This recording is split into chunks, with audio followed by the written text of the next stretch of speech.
Героям слава! Тепер я маю що сказати про нашого вар'ята Азарова. Тепер так він мене гризе, що наш прем'єр-міністр Микола Азаров не може розмовляти до свого народу по-українському, а тільки говорить по-російському. Що то є? Звідки то таке є? Чи ви були бачили нашого прем'єр-міністра Великої Британії Давід Камерона, що він може говорити по-французькому до своїх народів? Де таке є? Таке не може бути. Дивіться, ми британці з Великої Британії, і ми можемо розмовляти по-українському. А Азаров забув, може, в якій країні він жиє? Чи він забув слова нашого славного поета Тараса Шевченка? Учітеся, брати мої, думайте, читайте і чужому навчайтесь. Свого не цурайтесь, бо хто матір забуває, то Бог карає. Dear Wolverhamptonians, fellow Wolverhamptons, what riles me is certain leaders in Ukraine. For example, like the Prime Minister, Mykola Azarov. He does not speak to the Ukrainian nation in Ukrainian, but only speaks in Russian. How is that? Can you believe it? Would you get the Prime Minister of our wonderful country here in Great Britain speaking to his nation in French? No, you would not! Disgraceful! He should be setting a good example for the people of Ukraine to follow, and not speaking to them in Russian, but to speak in his mother tongue, Ukrainian. I think Azarov needs to go back to school and study the works of our great poet, Taras Shevchenko. To Ukrainians around the world, the name Taras Shevchenko is emblematic of Ukraineness and greatness. What Shakespeare is to Britons, Shevchenko is to Ukrainians. Ukraine owes her revival as a distinct nation almost entirely to Shevchenko, who neither statesman nor politician has always been revered and honoured by all Ukrainians as a national hero and prophet.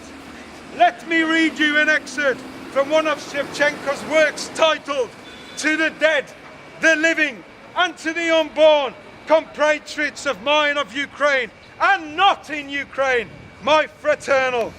Learn, read, and study what is foreign, but don't forsake your own, for he who won't recall his mother is punished by the Lord."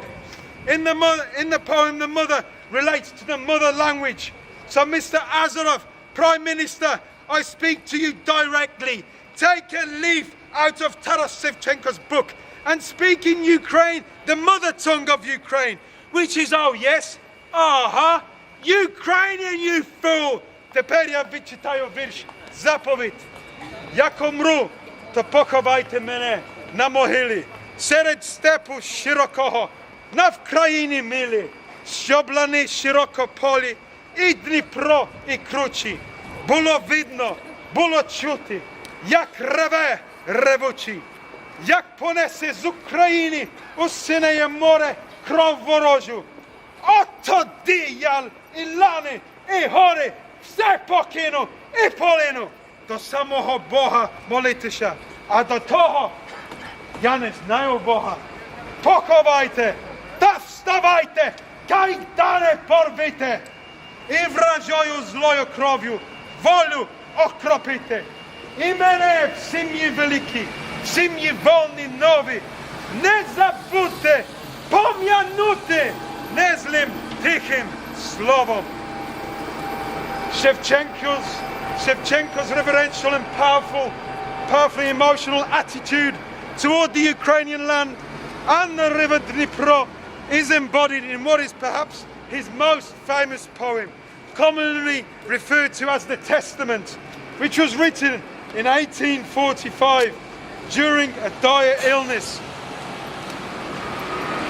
He wrote, "When I die, then bury me atop a mound, amid the steppes expanse in my beloved Ukraine, so I may see the great broad fields, the Dnipro and the cliffs, so I may hear the river roar when it carries the hostile blood from Ukraine into the Azure Sea. I'll then forsake the fields and the hills. I'll leave it all, taking wing to prayer, to God himself. Till then, I know not God. Bury me, rise up and break your chains. Then sprinkle liberty with hostile wicked blood. And in a great new family, a family of the free, forget not to remember me with a kind and gentle word. Can you believe that? That he wrote that on the Christmas day, written 25th of December, 1845. The children of our Sunday school will now help us sing words from a Shevchenko poem. Banduriste, orle sizi, bandurist, o grey eagle.